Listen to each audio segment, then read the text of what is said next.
একটা তথ্য শুনে যান, যদি কোনো অমুসলিম ভাই আমার বয়ান শুনেন ইউটিউবে, ফেসবুকে কিংবা এখানে এসছেন, কান পেতেছেন, তাদেরকে আমি ওয়েলকাম জানাবো, স্বাগত জানাবো, সাদরে গ্রহণ করব। আপনারা বেলডাঙ্গার মাটিতে আছেন। আজকে আমি গাড়িতে আসছি, আমার একটা ফোন এসছিল, একজন অমুসলিম ভাই, যদিও আমি তাকে চিনি না, হিন্দু ভাই ফোন করেছে। স্যার দুটো কথা বলবো, বলুন কি হয়েছে। আমি গত 3 দিন আগে বক্তব্য রেখেছি, ফেসবুকে গেছে বক্তব্যটা। আমাদের দেশের একজন বাংলার আর্টিস্ট, বলিউডের আর্টিস্ট, তার নাম মিঠুন চক্রবর্তী। সে একটা বক্তব্যে বলেছে, ভারতের স্বরাষ্ট্রমন্ত্রী বসেছিলেন, যে মুর্শিদাबाद डिस्ट्रिक्ट में 70% मुसलमान है और 30% हिंदू है। बोले ये 70% को काट कर भागीरथी में डाल देंगे, नहीं डालेंगे वो अपवित्र हो जाएगी।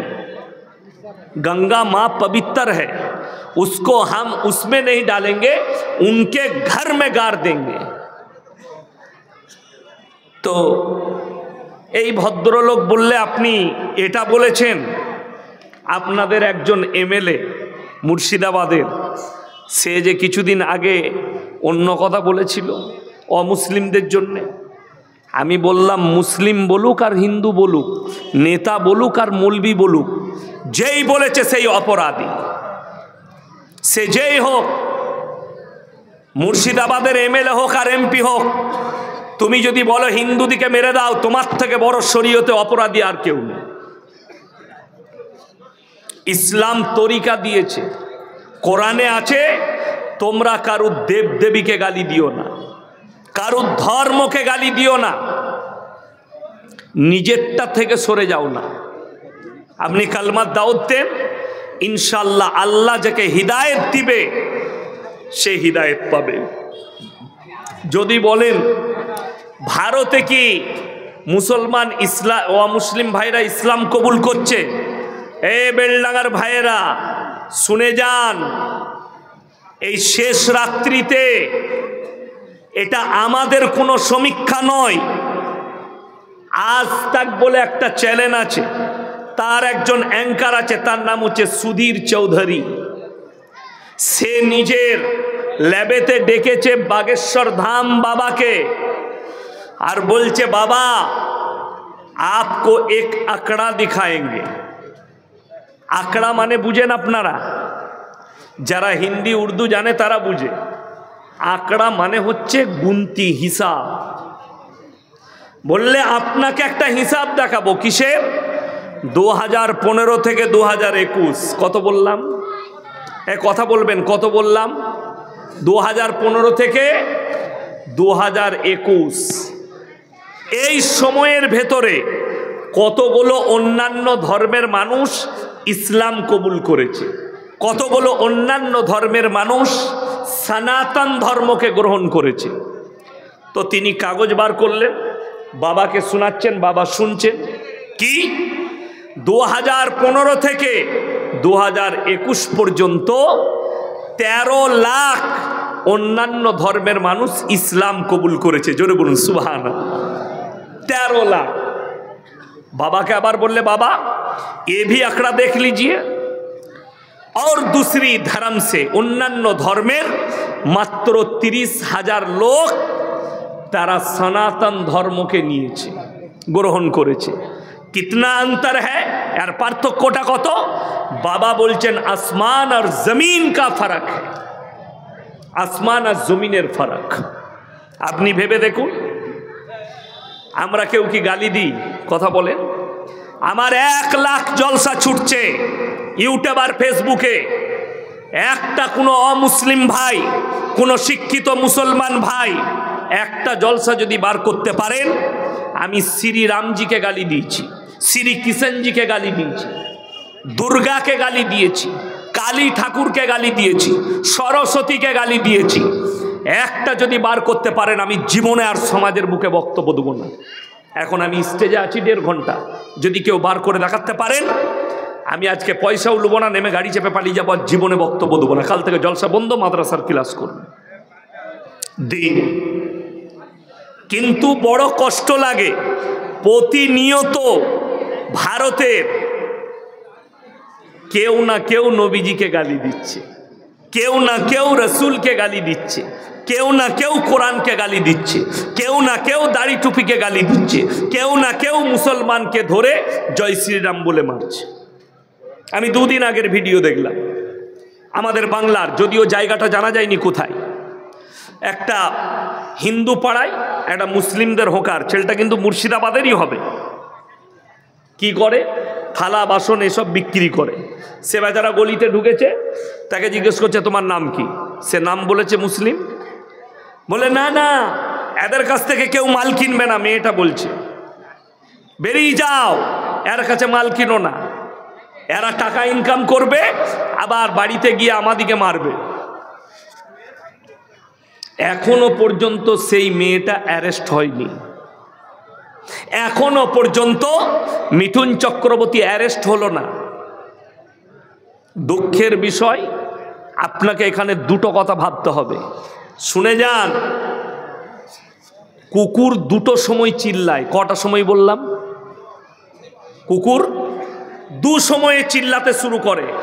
এক, যখন কুকুর खेपे যায়, कुत्ता जब भौंकता है 2 टाइम भौंकता है, अगर कुत्ता पागल हो जाता है तो भौंकना शुरू करता है, और दूसरी टाइम अगर पीछे मालिक खड़ा रहता है तो कुत्ता भौंकता है। বুঝতে পেরেছেন না পারেননি? কুকুর দুটো টাইম চিল্লায়, হয় যখন কুকুর খেপে যায় তখন চিল্লায়, আর তা না হলে পেছনে মালিক দাঁড়িয়ে থাকলে সে কুকুর চিল্লায়। দেখবেন সমুদ্রের কিনারায়, আমি মুম্বাইয়ে দেখেছি, মুম্বাই জুহি চৌপাটিতে গেছি আপনার পাও ভাজি খেতে, সেখানে দেখছি একটা লোক বড় কুকুর চেন ধরে আছে সাথে করে, তো আমাদিকে দেখে চিল্লাচ্ছে। সে তো জানছে মালিক আমাকে ধরে রেখেছে, ও এসে আমাকে মারতে পারবে না। কথাটা বুঝতে পেরেছেন না পারেননি? রাস্তায় যদি কুকুর এমনি চিল্লায়, তাকে ফাটাম করে লাঠি করে মারবেন না? মারবেন না, চুপ। কুকুর এই দুটো সময় চিল্লায়। যারা গাল দিচ্ছে, हम वो कुत्ते को कह रहा हूं रसूल को गाली दे रहा, पहले आंकड़ा तो सुन लो। আমার নবীজিকে যত গালি দেবে তত ইসলাম প্রতিষ্ঠিত হবে। জোরে বলুন সুবহানাল্লাহ। আপনারা দেখতে পেলেন এই মৌলবীদের কত খারাপ কাজ। আমাদিকে বলছে মাদ্রাসা ছাপ। আপনার দুটো বাচ্চার বক্তব্য শুনলেন, হাদিস পড়াগুলো শুনলেন, একজন হাদিস পড়লো, একজন মানে বলল, আপনারা শুনতে পেলেন। মৌলবীরা তো এই কাজ করছে। আজকে শুনেলেন আল্লামা ইকবালের ভাষা, ইস ঘর কো আগ লাগি ঘর কি চিরাগ সে। মুসলমান, তোমরা নিজেদের ঘরে নিজেরা আগুন ধরিয়েছ। পশ্চিম বাংলার অ্যাসেম্বলিতে এতগুলো মুসলমান এমএলএ এমপি আছে, এদের মুখে কুলুপ এঁটে আছে। আমি চ্যালেঞ্জ ছুড়ে বেলডাঙ্গায় বলে গেলাম, নাজিয়া ইলাই খান বলে একটা দেহ ব্যবসায়ী মেয়ে বিজেপির পাট্টা লাগিয়ে আছে গলায়, প্রতিনিয়ত রসুলকে গালি দিচ্ছে, কোরআনকে গালি দিচ্ছে, ইসলামকে গালি দিচ্ছে। অথচ আমরা যেদিকে ভোট দিয়ে অ্যাসেম্বলিতে পাঠালাম, এরা নিজের পদের জন্য চুপচাপ বসে আছে, প্রতিবাদ কেউ করেনি। একটা প্রতিবাদ বার করে দেখিয়ে দেন कि हमारे रसूल को गाली दे रहा है। अगर हिम्मत है तो एक मर्तबा हमारे साथ बैठकर देखो, मैं प्रूफ कर दूंगा कि हराम क्या औलाद है। আমি চ্যালেঞ্জ ছুড়ে বললাম, আমি তসলিমা নাসরিনের বই থেকে তসলিমা নাসরিনকে আমি প্রমাণ করিয়ে দিতে পারবো সে হারামের আওলাদ। তার বই থেকেই, সে নিজের বইয়ে নিজে লিখেছে আমি হারামের আওলাদ। কে? তসলিমা নাসরিন। কেন? বইটার নাম লজ্জা। লজ্জা বইয়ে লিখেছে, আমি আমার মাকে আমার চাচার মশারিতে দেখেছি। যার মা চাচার সাথে শোয় তার জন্ম হালাল কি করে হতে পারে? তসলিমা নাসরিন তো হারামের আওলাদ, অবৈধ সন্তান, যেটাকে বাংলা ভাষায় বেদ সন্তান বলা হয়। সে আমার রসুলকে গালি দেয়, সে মা আয়েশাকে গালি দেয়, সে কোরআনকে গালি দেয়, সে দাড়ি টুপিকে গালি দেয়। বড় কষ্ট লাগে। আজ থেকে আপনাদেরকে বলছি, নিয়ত করুন আমরা কোরআনের সঙ্গে থাকবো। জোরে বলুন ইনশাআল্লাহ। বলতে ভয় লাগছে? গরুগুলো তো আপনারাই খাচ্ছেন, গলার আওয়াজ বেরোয়নি। আমি কি খেলাম? কিছু খেয়েছি? একটা রুটি খেলাম উপরে বসে। এখন আমি পুরো পাওয়ারটা দিই নাই, নিতে পারবে না, কানগুলো ফেটে যাবে। আর তোমরা গরুর গোশত দিয়ে ভাত খেয়ে এসে গলা বেরোচ্ছে না। আরে এমন আওয়াজ দাও মিঠুন চক্রবর্তী যেন বুঝতে পারে না বেলডাঙ্গায় যাওয়া যাবে না। বড় কষ্ট লাগে এইসব মানুষগুলোকে দেখে। দেখেই তো চণ্ডাল মনে হয়। যার চেহারা চণ্ডালের মতো, যার চেহারা চুয়ারদের মতো, সে মানুষকে কেটে দিবার কথা বলে, তো তার মুখ থেকে তো এর থেকে ভালো কিছু আশা করা যাবে না।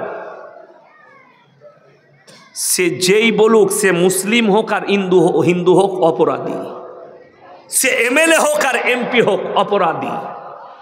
কিন্তু বড় কষ্ট লাগে এই ভারতের মাটিতে নবীজিকে যদি কেউ গালি দেয়, ইসলামকে কেউ গালি দেয়, তাকে ওয়াই ক্যাটাগরির বডিগার্ড পাওয়া যায়। ঠিক বললাম না ভুল বললাম? যারা শিক্ষিত লোক আছেন, মাস্টার ডাক্তার আছেন, প্রফেসর আছেন, ইঞ্জিনিয়ার আছেন, তারা জানবে ভারতের একজন লোক মুসলিম, তার নাম হচ্ছে মকবুল ফিদা হোসেন। নগ্ন ছবি এঁকেছিল দেবদেবীর, তাকে ভারত ছাড়তে হয়েছে। লন্ডনে বসে আছে মকবুল ফিদা হোসেন, খালি নগ্ন ছবি আঁকার কারণে। আমার হিন্দু ভাইয়েরা, হে ভারতের সনাতন ভাইয়েরা, মকবুল ফিদা হোসেন যে নগ্ন ছবি এঁকেছে, এটা কোনো ভালো কাজ নয়, চরম পর্যায়ের অপরাধ করেছে। তাকে মৃত্যুদণ্ড দেওয়া উচিত কোনো ধর্মকে আঘাত করার কারণে। কিন্তু বড় কষ্ট লাগে ভারতের সরকার তসলিমা নাসরিনের মতো হারামের আওলাদ খালি ইসলামকে গালি দেওয়ার কারণে একে জায়গা দিয়েছে, একে রেখে দিয়েছে। অথচ আপনি নিজেকে মুসলমান বলছেন। আমি পরবর্তী যে আলোচনা করতে যাচ্ছি, এই বেলডাঙ্গার দেবকুণ্ডুর মানুষ শোনো, এখানে যতগুলো মানুষ বসে আছেন, নারী পুরুষ সকলে জানেন প্রত্যেকটা মুসলমান নরনারীর জন্য দিনী ইলম হাসিল করা কি কথা বলে না এরা? দিনী শিক্ষা অর্জন করা কি ফরজ। জানবেন কি করে? যারা ফজরের নামাজ পড়ে বিড়ি না খেলে হাগা হয় না, তারা আবার জানবে কি করে? বললেই আমি অপরাধী। পায়খানা ঘরে বসে গুটখা খাচ্ছে, পায়খানা ঘরে বসে সিগারেট খাচ্ছে, পায়খানা ঘরে বসে বিড়ি খাচ্ছে, বিড়ি না খেলে হাগা হয় না এমন অভ্যাস করেছে, তারা জানবে কি করে দ্বীনি ইলম কি? তারা জানবে কি করে জ্ঞান অর্জন কি? আপনি দেখলেন বহরমপুরের জেলে যান, হিরোইন পাচারে জেলে কে গেছে? মুসলিমদের যুবক। গাঁজা পাচারে কে? মুসলিমদের যুবক। বেলডাঙ্গায় যে লটারি বিক্রি করছে কে? কথা বলে না? কে? মুসলিম। লটারি কাটছে মুসলমান, লটারি বেচছে মুসলমান। আপনি কাকে গালি দিবেন? মদ খাচ্ছে মুসলমান, মদ বেচছে মুসলমান। ঠিক বললাম না ভুল বললাম? ওই জন্য জেল কে যাবে? তুমিই যাবে। তোমার কাছেই জেল, যেহেতু তোমার কাছে দ্বীনি শিক্ষা নেই, জ্ঞান তোমার কাছে নেই, তুমি জ্ঞান হারা হয়েছ। কেন? তুমি বেঈমান কাফেরের আদর্শের মধ্যে ঢুকে গেছো। তোমার কাছে কাফেরের আদর্শ ঘিরে ফেলেছে, তোমাকে বেঈমানদের আদর্শ ঘিরে ফেলেছে। তার জন্যই তো আজকে মুসলমানের কাছে সুদ হালাল হয়ে গেছে। মুসলমান সুদ খায় না? খায় না? দেবকুণ্ডুতে আছে না নাই এরকম মাল? আছে। বললেই আমি অপরাধী। সেদিনে আমাকে বেনাদ্দহ শিশু মাদ্রাসায় পড়াশোনা দিয়েছিল, লিখেছে হুজুর চুল ব্যবসা কি? আমি বললাম একদম হালাল। তাই না? মনে করেছে ইয়াসিন কি বলে দেখি। মাদ্রাসা চালায়, তোমার পয়সার দরকার নাই, কিন্তু যেটা হারাম সেটা হারাম বলতে হবে। চুল ব্যবসাও হারাম, চুলের ব্যবসার টাকাও হারাম। মদ খাওয়া কি হারাম? মদের ব্যবসার টাকা কি হবে? হারাম, কিন্তু মুসলমানের কাছে হালাল। মাদ্রাসাওয়ালা মসজিদের ইমামরা ফতোয়া দিতে পারবে না, চাকরি চলে যাবে সকালবেলায়। কেন? চুল ব্যবসায়ীর পয়সা আছে, সালা আমার লেগে বললে হারাম জুম্মার দিনে, ওকে রাগলি কি করবে তারা সালা। ঠিক বললাম না ভুল বললাম? সকালবেলা ইমাম বললে ইমামের চাকরি চলে যাবে, পাওয়ার আছে। সুদের বায়ান করলে, এই আমি রাতের বেলায় সুদের বায়ান করব, সকালবেলায় বেলডাঙ্গা হাঁটা বলে ও আকার বক্তা নাকি বে সালা, ওকে দাওয়াত দেয়। কুনমাল কটা বলবে, সুদখোর কটা বলবে। তো তোরা আমাকে গাল দিলে কখনো কোরআনের আয়াত পাল্টাবে? কথা বলে না। রসুলের হাদিস পাল্টাবে? পাল্টাবে না। আল্লাহ কোরআনে স্পষ্ট করেছে, ওয়াহাল্লাল্লাহুল বাইয়া ওয়া হাররামার রিবা, তোমাদের জন্য সুদকে হারাম করেছি, ব্যবসাকে হালাল করেছি। বেলডাঙ্গা হাটে আলু বিক্রি করবে, 300 টাকা ইনকাম করেছো, আল্লাহর কসম করে বলছি হালাল টাকা। সেই টাকায় যেটা খাবে হালাল, সন্তানের মুখে খাবার তুলে দিবে হালাল খাবার, সেটা শাক ভাত হোক। তুমি মদ ব্যবসা করবে, মুসলমানদের অবস্থা কি জানেন? এত ভালো অবস্থা মুসলমানদের, সকালবেলায় বেলডাঙ্গা বাজারে গিয়ে মুরগির মাংস কিনবে, ওই যে 1 কিলো মুরগির মাংস দাও তো। জবাই করেছিস তো বে? হ্যাঁ জবাই। বাবারে এত পাওয়ার দিয়ে বলছে জবাই করা ছাড়া খাবে না, এত বড় মমিন, কিন্তু টাকাটা সুদের। কথাটা বুঝতে পারেননি? টাকাটা সুদের। তো আল্লাহ মাফ করুক। নবীজি সাল্লাল্লাহু আলাইহি সাল্লামের হাদিস, কেউ যদি 1 টাকা সুদ খায়, নিজের মায়ের সঙ্গে 36 বার জিনা করার সমান পাপ হবে। এটা নিম্ন পাপ। বুঝলেন এর উঁচু স্তরের পাপগুলো কত খাতারনাক হবে। সব থেকে কম বেতন ইমামের আমাদের সমাজে, ঠিক না ভুল? সব থেকে কম বেতন মাদ্রাসার শিক্ষকদের। অথচ একটা মৌলবি দেখিয়ে দেন বেলডাঙ্গায়, যার বউ কোপরে কাপড় গুঁজে বন্ধন লোন আর গ্রুপ লোন করতে গেছে, 20,000 রোজগার করে, বরকত নাই, বউকে রাস্তায় বার করে দিয়েছে, গ্রুপ লোন করে নিয়ে আয়, গ্রুপ কর। আপনাদের এখানে নাই ওটা? আলহামদুলিল্লাহ আছে, মাশাআল্লাহ, ভালো। তবে কিছু না হোক, গ্রুপ লোন করে মায়েদের একটা লাভ হয়েছে। কি লাভ? 10 জন মিলে গ্রুপ করেছে, একজন হেড থাকে, 9টা মেয়ে তাকে ম্যাডাম বলে আসছে, মনে করে আমার যাহা তাই ব্যাপার ম্যাডাম। বুঝতে পারেননি? সে মনে করে আমার বিরাট ব্যাপার। এমনি ম্যাডাম হতে পারে নাই, সুদ খাওয়ার ম্যাডাম হয়েছে। ভালো জিনিস। তবে এই সব বায়ান করা খুব বিপজ্জনক। কি বলুন তো? মেয়েরা বলবে জীবনে 8 কুড়োর টাকা দাওয়াত দিবি না, আমার দাওয়াত কমে যাবে এমনি। আমার মায়েরা, হক শুনে যাও, সুদ লেনেওয়ালা দেনেওয়ালা উভয়ই পাপী, এটা যেন মাথায় থাকে। তোমার বাড়িতে বরকত আসতে পারে না। একটা মৌলবীর বেতন 8,000, 7,000, 10,000, অথচ তাকে লোন নিতে হয় না, তাকে সুদ খেতে হয় না, তাকে লটারি কাটতে হয় না। আরে লটারি হালাল হলে আমরা মৌলবীরা ইমামরা আগে কাটতাম। তোমরা 5,000 বেতন দাও, একটা কেটে দে, মাল লেগে গেলেই হয়ে গেল। 1 কোটি লেগে গেলে আর হবে? আরে মুসলমান এত ভালো, বাংলাদেশের এক চাচা মসজিদে ঢুকে দোয়া করছে, আল্লাহ 1 ঘর কেটেছি, আল্লাহ যদি 1 কোটি পড়ে যায় তুমি ফেলে দাও, আর জীবনে কাটবো না। হারাম জিনিসের দোয়া, আল্লাহ লানত বর্ষিত হবে এদের উপরে, যারা হারাম জিনিসের দোয়া করবে। মুসলমানের অবস্থা এটাই। আমি বলে যাচ্ছি, আপনি কোরআন থেকে বিচ্ছিন্ন, রসুলের হাদিস থেকে বিচ্ছিন্ন, উলামা থেকে বিচ্ছিন্ন, মাদ্রাসা মসজিদ থেকে বিচ্ছিন্ন, তাই বেঈমান কাফেররা আপনাকে ঘেরে ফেলেছে, আপনি বেরোতে পারবেন না।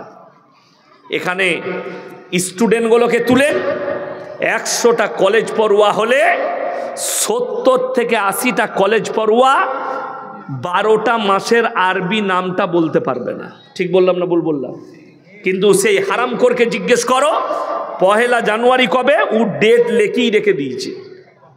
কোথায় ঘুরতে যাব, ক পেটি মদ নিয়ে যাব, কি কি রান্না করব লেখাই আছে। এটা জানে মুসলমান, কিন্তু তুমি আরবি 12টা মাসের নাম জানো না। আজকে ওই জন্য আমি বলে যাচ্ছি, শুনেলেন আল্লাহ নবী সাহাবীরা যখন কালমা পড়েছে, যারা তারা কালমা পড়ার পরে ইমানের ওপরে এমন ভাবে টিকেছে আর এমন বিশ্বাস এনেছে, ইন্নাল্লাহ লা ইউদিউ আজরাল মুহসিনিন, এটা কোরআন। হে আমার সাহাবীরা, আল্লাহ বললেন বলে দাও হে আমার নবী, তোমরা যখন কোনো ভালো কাজ করবে, কোনো নেক কাজ করবে, তোমরা নেক নিয়ত করে করবে, তোমরা ওটার মধ্যে কামিয়াবি পাবে, আল্লাহ মদত করবে। সকলে জোরে বলুন ইনশাআল্লাহ। আপনি জমিতে সবজি লাগালে প্রথম বিসমিল্লাহ বলে পুঁতেন না, ঘরে মুনিশ আছে, মুনিশকে বললে যাবে কপিটা লাগিয়ে দিগা, তো সেই কপিতে কখনো বরকত হয়? এমনি 1 টাকা দাম হয় কপি, ওই জন্যে তো 1 টাকা হয়ে যায়, তুমি তাতে বরকত পাবে না। প্রথম বিসমিল্লাহ বলে তুমি লাগাও, আল্লাহর উপরে ভরসা করে, আল্লাহ এই জমির মধ্যে যে ফসল হবে তার যা লাভ হবে হিস্সা আমি ওসর বার করে দেব, এতিম মিসকিনের জন্য মাল বার করে দেব। নিয়ত আপনার নাই, কেন? আপনি কোরআন থেকে বিচ্ছিন্ন, কোরআনের সাথে আপনার সম্পর্ক নেই। আজকে মুসলমানের সম্পর্ক কোরআনের থেকে বেশি সম্পর্ক হচ্ছে মোবাইলের সাথে। ঠিক বললাম না ভুল বললাম? মোবাইলের মুসলমান অনেক বেরিয়েছে, মোবাইল মুসলমান, প্রকৃত মুসলমান নয়, মোবাইল মুসলমান। মোবাইলের মধ্যে লিখছে বাবরি মসজিদ ভেঙে গেছে, আমাদের বুকটা ফেটে যাচ্ছে। ও বাবরি মসজিদের লেগে কেঁদে মরছে ফেসবুকে, কিন্তু হারামখোর নিজের মসজিদে নামাজ পড়ে না। ঠিক বললাম না ভুল বললাম? এরকম গাদা লোক আছে, যেমন আমাদের বেলডাঙ্গায় পাবেন এমনও লোক আছে। জিজ্ঞেস করুন, বলে আমি নামাজ রোজা না করতে পারি, আমার মতো ভালো লোক কেউ নেই দেবকুণ্ডুতে। এরকম মাল আছে না নাই? গাদা আছে, নামাজও পড়ে না, রোজাও রাখে না, কিচ্ছু করে না, কিন্তু সে বলে আরে পুরো দেবকুণ্ডুতে আমার মতো ভালো লোক পাবি না। আমি নামাজ না পড়তে পারি, রোজা না রাখতে পারি, কোরআন না পড়তে পারি, আমার মতো ভালো লোক নেই। সত্যিকারী লোকটা জিনা করে না, লোকটা চুরি করে না, লোকটা অন্য কিছু করে না, কিন্তু লোকটা দান খয়রাত করে না, এতিম মিসকিনকে দেখে না, নামাজ পড়ে না, রোজা রাখে না, দাড়ি টুপি মাদ্রাসা মসজিদকে বিশ্বাস করে না। এই লোকটা কেমন, কি হবে এই লোকটা? কিয়ামতের দিনে কোরআন খুলেন, 2টো রাস্তা আল্লাহ দিবেন, একটা জান্নাতের আর একটা জাহান্নামের। জান্নাতীরা জান্নাতে যাবে আর জাহান্নামীরা জাহান্নামে যাবে। আমার আল্লাহ রাব্বুল আলামিন কোরআনে বললেন, তখন জান্নাতীরা তাদেরকে প্রশ্ন ছুড়বে, ফি জান্নাতি ইয়াতাসাআলুনা আনিল মুজরিমিনা মা সালাকাকুম ফি সাকার, তোমরা কেন জাহান্নামে যাচ্ছ? তোমরা বলতে আমরা ভালো লোক, তোমরা বলতে আমরা ভদ্রলোক, তোমরা আজকে জাহান্নামে যাচ্ছ। তারা তখন উত্তর দিবে, নাম্বার 1, ক্বালু লাম নাকু মিনাল মুসাল্লিন, আমরা মুসল্লিদের মধ্যে ছিলাম না। ওয়ালাম নাকু নুতিমুল মিসকিন, আমরা মিসকিনকে খানা খাওয়াইতাম না, তাই আমরা আজকে আল্লাহ আমাদেরকে জাহান্নামে পাঠিয়েছি। সবাই নামাজি হব, হাত তুলে বলুন ইনশাআল্লাহ। নামাজ কেউ ছাড়বেন না। আল্লাহ রসুল বললেন হাদিস, যার নামাজ নেই তার মধ্যে ইসলাম নেই, যে বেনামাজি তার মধ্যে ইসলাম থাকতে পারে না। বেনামাজির মধ্যে ইসলাম নেই। আজকে দেখুন আমাদের মুসলমানরা নামাজ পড়ে না কেন, রোজা রাখে না কেন? এক শ্রেণীর লোক, তারা নামাজ রোজা কিছুই করতে চায় না। কেন? তাদের ভরসামান লোক আছে যে তাদেরকে জান্নাতে প্রবেশ করাবে। আমাদের দেশে অনেক কন্ট্রাক্টর মৌলবি আছে। কন্ট্রাক্টে মৌলবি জানেন? মিলাদ পড়িয়ে জান্নাত বেলডাঙ্গাতে পাবে। হ্যাঁ, দোয়া করে জান্নাতে ঢুকিয়ে দিচ্ছে, নামাজ রোজা লাগবে না। হাই রোডে 3 বোতল মদ খেয়ে অ্যাক্সিডেন্ট হয়ে মারা গেছে, বলে কিচ্ছু নাই, হুজুরকে দাওয়াত দে, দোয়া করবে, পেরিয়ে যাবে। এরকম জান্নাত বেলডাঙে গাদা। হ্যাঁ, মুর্শিদাবাদে আছে, কত লিবেন? মুর্শিদাবাদে আছে, আমার বর্ধমানে আছে, কত লিবেন? মানুষ যদি খালি কোরআনের দুটো আয়াতের ওপরে আমল করে দেয়, তার জিন্দেগিতে তার ঈমান নষ্ট হবে না। নাম্বার ওয়ান, সবাই নামাজে আমরা সূরা ফাতিহা পড়ি না বাবা? কথা বলেন, পড়েন তো? ইয়াকা নাবুদু ওয়া ইয়াকা নাস্তাইন। আল্লাহ, তোমারই উপাসনা করি, তোমার কাছেই ভালো মন্দ চাই। যদি এটা সত্য হয়, ভারতের 30 কোটি মুসলমানের মধ্যে যদি 20 কোটি মুসলমান নামাজ পড়ে, এই 20 কোটি মুসলমানই আল্লাহর কাছে ওয়াদা করে, আল্লাহ তোমারই কাছে ভালো মন্দ চাই, তোমারই ইবাদত করি। তাহলে গাছতলা কি করে চলে এলো? তাহলে কবর কি করে এলো? তাহলে ঢিপি কি করে এলো? তাহলে মাজার কি করে এলো? তাহলে দরগা কি করে এলো? অবাক লাগে। আমাদের দেশে হাজী সাহেব দিকে জিজ্ঞেস করুন, মক্কা থেকে মদিনা 470 কিলোমিটার রাস্তা, একটা মাজার পাবেন না। আমার বাড়ি থেকে এই বেলডাঙ্গা 160 কিলোমিটার রাস্তা, 160,000-এর বেশি মাজার আছে। আমার আব্বাজির বয়স হয়েছে 80 বৎসর। কত বললাম? 80। তো আমার আব্বাজি যদি বলে, বাপ ইয়াসিন, আমি যখন যদি মারা যাই, আমার কবরটা নদীর মধ্যেখানে দিবি, দেয়া যাবে? আমাকে ভাবতে হবে যে কোরআনে আছে মানুষ বয়স হলে, শুনেলেন, মানুষ যখন বার্ধক্যে চলে যায়, তখন কোরআনে আছে মানুষ খেয়ে বলে খাই নাই, শুয়ে বলে শুই নাই। আমার নানি আমাদের বাড়িতে থাকতেন, 40 বৎসর ছিলেন আমাদের বাড়িতে, আমার বাড়িতেই মারা গিয়েছিল আমাদের বাড়িতে। তো আব্বাজি জলসা করে আসতেন, আমরা দেখতে পেতাম, মা ভাত দিল, ভাত খেলো, কিন্তু বলতো আমি এখনো ভাত খাই নাই। এইটা হচ্ছে বয়স জন্তি, কোরআনে আছে। তারা বাচ্চা ছেলের মতো হয়ে যাবে, খেয়ে বলে খাই নাই, শুয়ে বলে শুই নাই। আমাকে এটা ভাবতে হবে। অবাক লাগে, কোনো সুস্থ মস্তিষ্কের মানুষ তার বাপের কবরটা পুকুরের মধ্যেখানে দিবে না, নদীর মধ্যেখানে দিবে না। কিন্তু অবাক লাগে আমাদের দেশে বোম্বেতে হাজী আলী বাবার কবরটা পানির মধ্যেখানে। কোন পাগলে দিয়েছিল, কোন ছাগলে দিয়েছিল, আল্লাহ ছাড়া কেউ জানে না। কিন্তু আমার মনে হয় সেখানে কিছুই নাই। ভারতে যদি 1 লাখ মাজার থাকে, 95,000 মাজার ফাঁকা, মাল নাই, বিনা ইসেতে বাজার চলছে, বিনাতে।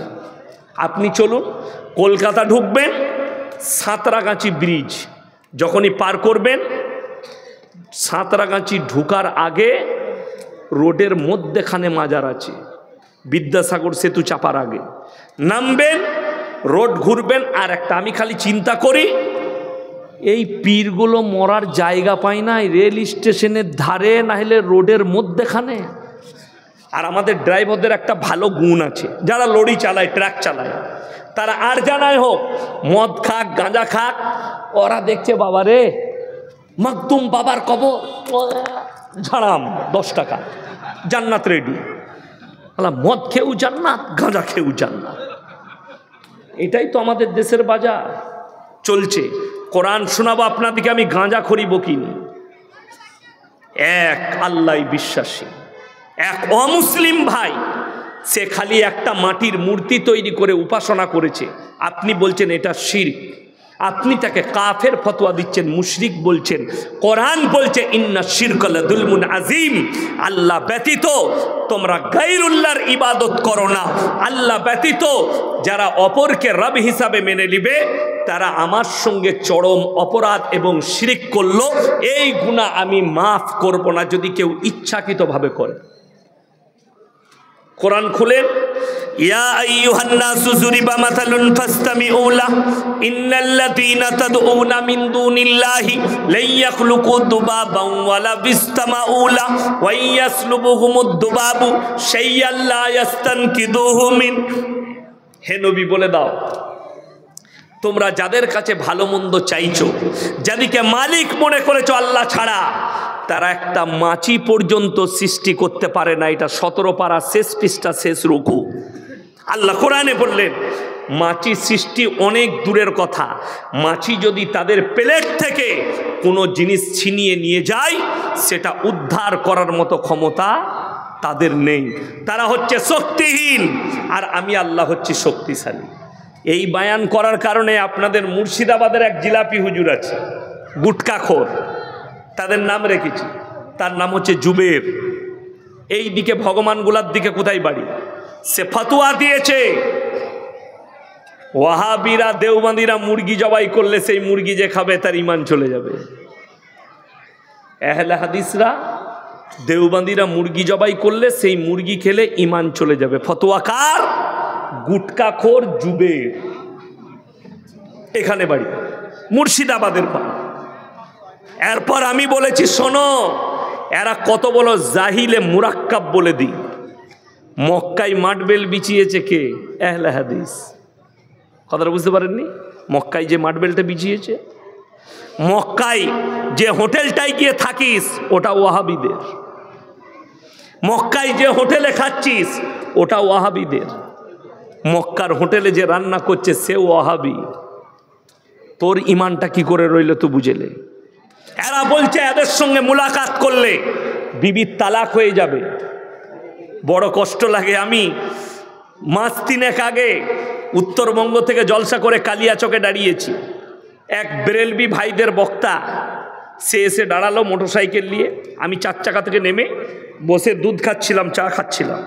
তো আমাকে বলল আসসালামু আলাইকুম হুজুর। আমি মোলাকাত করলাম।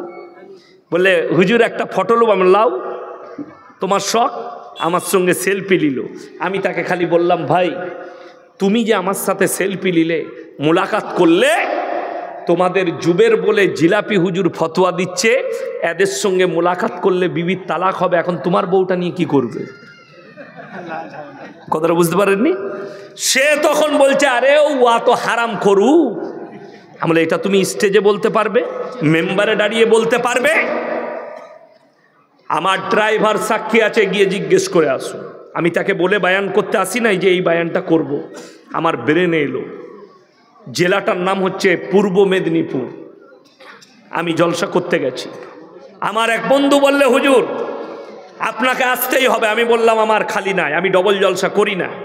বললে ফজরের পরেও আপনাকে 1 ঘন্টা বায়ান করতে হবে, শোবার জায়গা দেব। আমি গেলাম, তার শ্বশুর বাড়িতে শোয়ালো। মসজিদে গিয়ে ফজরের নামাজটা আমি পড়ালাম উজু করে। আর আমার আগে যে বক্তা ফজরের আগে বায়ান করছিল এক হুজুর, জিলাপি হুজুর, সে ফতোয়া দিয়েছে আহলে হাদিস দেওবন্দীদের পেছনে নামাজ পড়লে ঈমান চলে যাবে। সে হারামখোর আমার পেছনে নামাজ পড়লো ফজরে। আল্লাহ সাক্ষী আছে, কোরআন নামানো আছে, আমি মিথ্যা কথা বলিনি। এরা মানুষকে গুমরাহ করছে। কেন?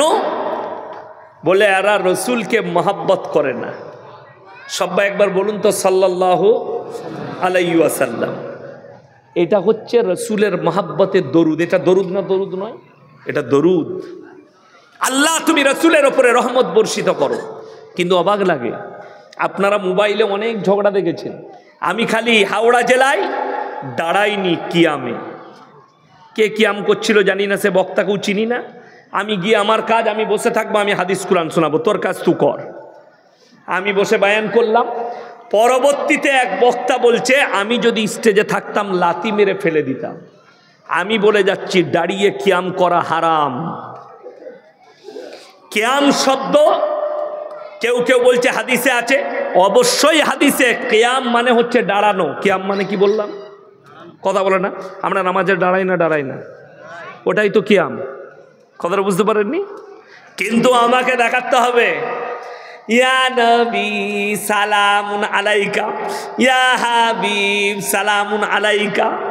আল্লাহর নবী মা হালিমার ঘরে, আল্লাহর নবী দিল দিলে লাড্ডু।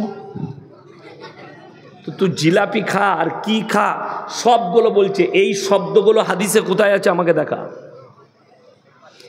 বিশেষ করে বেরেলবি ভাইরা কিয়াম করে নবীকে হাজির নাজির মেনে, এইটাতেই ঈমান চলে যাবে। বলছে আমরা কিয়াম করলে নবীকে সালাম পাঠাই, তখন নবীজি আমাদের মজমায় আসে। আপনি একটা কথা ভালো করে বুঝবেন, নবীজি সাল্লাল্লাহু আলাইহি সাল্লামের জীবন দশায় নবীজি ছাড়া নবীজি কারু পেছনে নামাজ পড়েছেন? কথা বলে না? নবীজি শেষ জিন্দেগির শেষ ওয়াক্তের নামাজ, নবীজি অসুস্থতাও নবীজি নামাজ পড়িয়েছেন। এইখানে যদি আমি এখন বলি আমার ভাইয়েরা আমি দেবকুণ্ডুতে জলসা করছি, আল্লাহর নবী মজমায় চলে এসছে, তাহলে আমার থেকে বড় বেয়াদব কে আছে? নবীজি এই চার আমি কথা বলবো? কথাটা বুঝতে পেরেছেন না পারেননি? ওরে গুটকাখোর, নবীজি যদি মজমায় হাজির হয় তাহলে তুই কি আমটা করলি কেন? নবীজিকে বলি না আপনি করুন? কথাটা বুঝতে পেরেছেন না পারেননি? মিথ্যা বানানো গল্প। এই আকিদা যে রাখবে কুফরি আকিদা, যে নবীজি হাজির নাজির,